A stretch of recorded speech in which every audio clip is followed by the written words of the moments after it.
Hey everyone, and welcome back to Colonial Chronicles Revolutionary Minds. I'm Alex. And I'm Ben. Last time we talked about George Washington, the general who led us to victory. Today, we're diving into the mind of another giant of the Revolution, a true intellectual powerhouse, Thomas Jefferson. Absolutely. When you think of the Declaration of Independence, you think of Jefferson. His words are practically the DNA of America. But there was so much more to him than just that famous document. Totally. He was born in 1743, right here in Virginia, much like Washington. But while Washington was out surveying land, Jefferson was often buried in books. He was incredibly well educated for his time, studying law, philosophy, history, even science and architecture. His home, Monticello, which he designed himself, is proof of his amazing creativity. Yeah, Monticello is incredible. It really shows off his innovative mind. But all that learning wasn't just for show. It shaped his ideas about how a country should be run and why people deserve to be free. Exactly. He believed strongly in what we call natural rights, the idea that every person is born with certain rights that governments can't take away, like life, liberty, and the pursuit of happiness. These ideas were floating around at the time, but Jefferson had a way of putting them into words that just clicked. And those words were never more important than in 1776.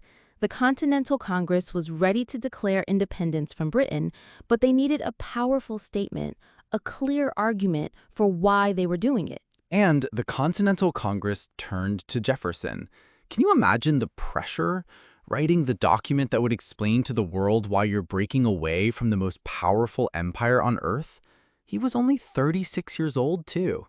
It's mind-blowing.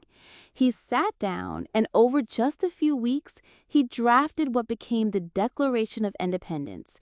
While others helped edit it, those powerful opening lines, "We hold these truths to be self-evident, that all men are created equal, that they are endowed by their Creator with certain unalienable rights, that among these are life, liberty, and the pursuit of happiness," those are pure Jefferson. Those words didn't just declare independence. They declared an entire philosophy for a new nation.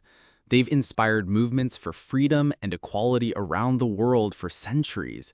It's truly revolutionary thinking, putting the power with the people and not just with a king. And his contributions didn't stop there. After the war, he served as a diplomat in France, helping to strengthen the ties with our crucial ally. He witnessed the French Revolution firsthand, which deeply influenced his political views. Then, when George Washington became president, Jefferson was chosen as the first Secretary of State. This was a huge job, basically the chief diplomat for the new country. He had to navigate relationships with other nations, which was tricky for a brand new country trying to find its place in the world. He eventually became vice president under John Adams. And then, in 1801, he was elected the third president of the United States. His presidency was marked by some truly significant moments. Definitely. The biggest one has to be the Louisiana Purchase in 1803. This was an incredible deal where the U.S. bought a massive chunk of land from France, practically doubling the size of the country overnight. It was a bold move and secured America's future as a transcontinental nation. It's fascinating because he actually struggled with whether he had the constitutional power to make such a huge land deal, but he ultimately decided it was too important for the country's future to pass up. That's a true revolutionary mind, adapting to circumstances for the greater good. And he also sent out the Lewis and Clark expedition to explore that new territory, which led to incredible discoveries about the American West. He was always pushing the boundaries of knowledge and exploration. Now, it's important to mention that, like many figures from that era, Jefferson's legacy is complex. While he wrote about liberty and equality, he was also a slave owner throughout his life. This is a contradiction that historians continue to grapple with. Absolutely. It's a critical part of understanding his full story. It shows that even the brilliant minds of the Revolution had limitations and contradictions based on the society they lived in.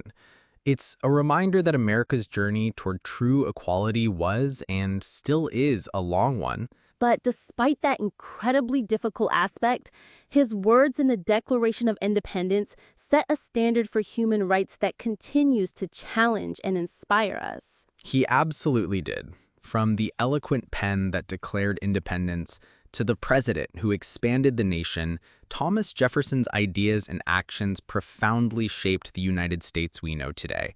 He was truly a revolutionary mind in every sense. Well said, Ben. That's all the time we have for Colonial Chronicles Revolutionary Minds today. We hope you enjoyed learning more about Thomas Jefferson. Join us next time for more insights into the incredible figures of the American Revolution.